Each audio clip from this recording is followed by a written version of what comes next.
In this video, we're going to solve a problem that involves using a rule to complete a table. So if we have a problem like this that says complete the table using the rule, subtract 100. So this is the rule that we have to apply to this table. And they've already given you one of them. So 846 using this rule of subtracting 100 will give you 746. And you're thinking to yourself, well, how did you know that? Well, because if you remember your place value, we're subtracting 100.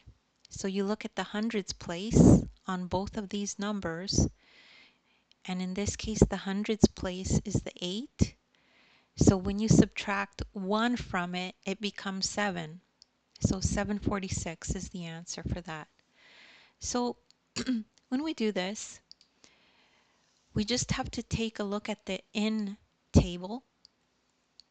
And then all we do, in the same way that we did this one, we do the same for the rest. So we would just subtract 100 for each of these. So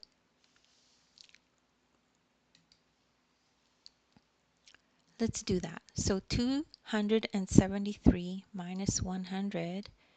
So we just take 1 away from the 2 is going to be 173. 846, we already know that one. 746. And then 519 minus 100, we take 1 away from the 5 is going to be 419.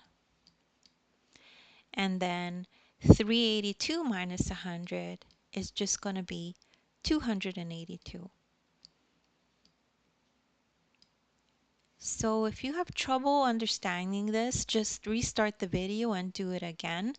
You're probably just one explanation away from understanding it, so don't feel discouraged.